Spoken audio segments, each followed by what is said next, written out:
you realise you'll also be working with Bernstein. What?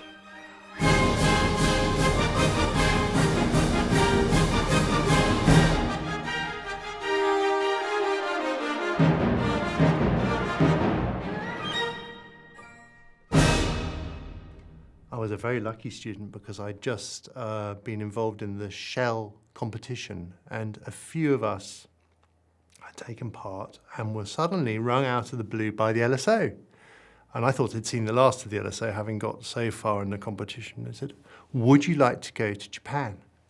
We were in rehearsal, the first rehearsal, and I was faced away. And suddenly there was a shriek from the violins. You could see who was coming in. And it was this Bernstein guy who was, you know, I think to say charismatic was an understatement. It just, an aura around him he had. And so the rehearsal happened. We were doing Francesca da Rimini, which was a piece that I think was the first time I'd actually done then as well. It's an incredibly virtuosic piece. And during there's all these triplety, turbulent things that happen. And then at a certain point, there's this clarinet solo.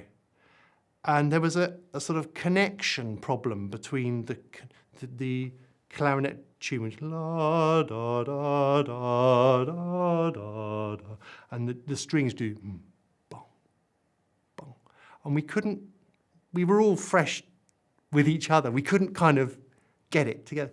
And at a certain point, Bernstein just stood up. And I remember he stood there, and of course it was Bernstein, but he stood there and he literally just did that, beckoned the clarinet and just held the solo. He didn't actually move at all.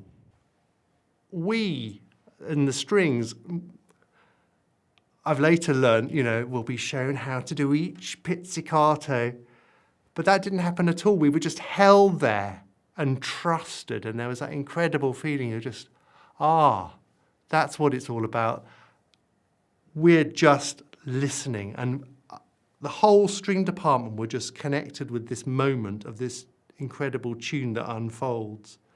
And I just thought, okay, now I understand what a real maestro can do, just holding people together and encouraging a soloist and supporting them in that moment. And I just thought, well, now I understand. And there's basically a picture of us here, and I'm on the crease right there. So yeah, that basically just kind of summed up the kind of month of music making, really.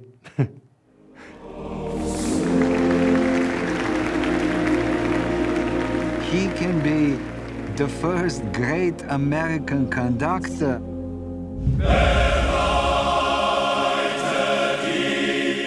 We came down for the filming with Bradley Cooper. And I was sort of, you know, sitting there waiting to play. And then suddenly, Bernstein was there. It was as though, I mean, I literally did a double take because, of course, 1990, I had him right there beside me, and we'd been, you know, all chatting as a cello section with students, and it was as though I was in some kind of time warp. The Ely scene was an iconic moment for all of us, harkening back to a great historic moment for the LSA. As a member, you're aware of, lots of people are aware of that particular moment. It compares with the moment in Coventry with the LSO doing Benjamin Britten Woolrich with Britain. It's one of those famous moments that you know about. Of course, Bradley had obviously clearly worked on everything to the nth degree with the detail of body language and everything. But then, of course, he was having done all that, he was there in front of us, and it had to be right in that moment. So, of course, it was about the accuracy of just rehearsing and improving those gestures for the sake of the camera then. I might. If summer doesn't sing in you, then nothing sings in you.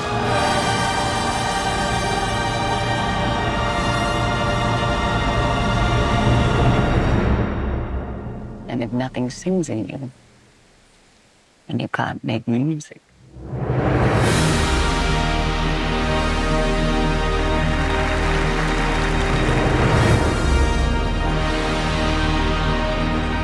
No one has surpassed the impression I had of Bernstein for just pure heart and pure giving.